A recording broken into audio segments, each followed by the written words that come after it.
Hi guys, welcome to a quick lesson in the Rue Lopez. I've played this opening for, well, all my life. This was the first opening I ever played as a child. Just, obviously no one taught me. I just played this naturally. I thought it was very nice to sort of open up both your bishops.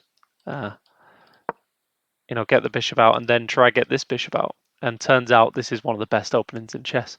Uh, so yeah, we developed like this. This is the standard Rue Lopez, and there's two main lines. So they kick you, and you can either go the exchange route, or you can try and keep the bishop on the board and maybe have some pressure like this. But I've opted to go for the exchange, which at the very high levels you don't see as much, but it just gives you a slightly better structure in the end game. I think not most pros tend to go back, but this is very playable. And then I just castle. And now I wrestled with this position for a while because there's this horrible pressure on your queen, and it's really awkward because if you ever move the queen, they wreck your structure and they come in with check, and it's not very nice. So I've started just kicking the bishop back and just sending it. And in this position, you can take the pawn.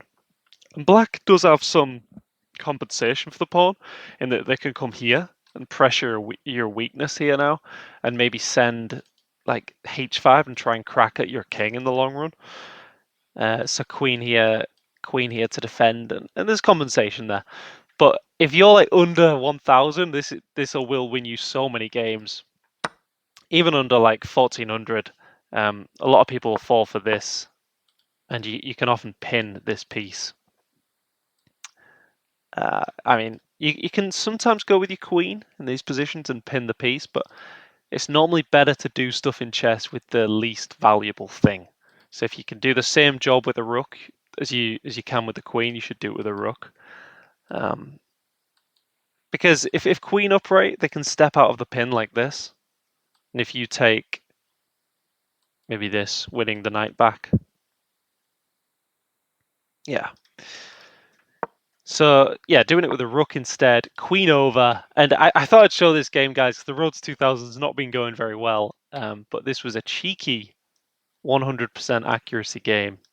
I mean, it was only like 12 moves, 11 moves, something like that. But yeah, nice to celebrate the little victories, guys, as we shed off rating points.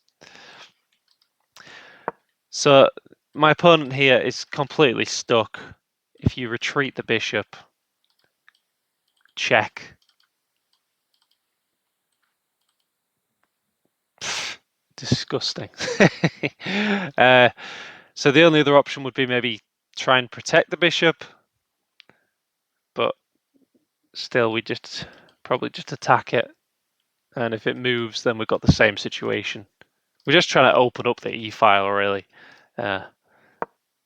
But I mean, the best. What if this? This is probably best move, is it?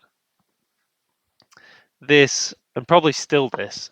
If takes, well, I mean, we're just winning a piece. Yeah, we're happy.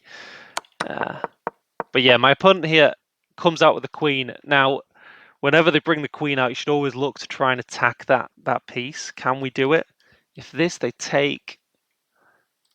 But we've got a really nice move here. Spot the move. Let me know if you see it in the comments, guys. Playing on the pin. We have the winning move, knight back, attacking the queen, creating a true pin on the king. And just a side note, backwards knight moves are often not the best move. Often the best move in the position when you look at the engine is to move forward.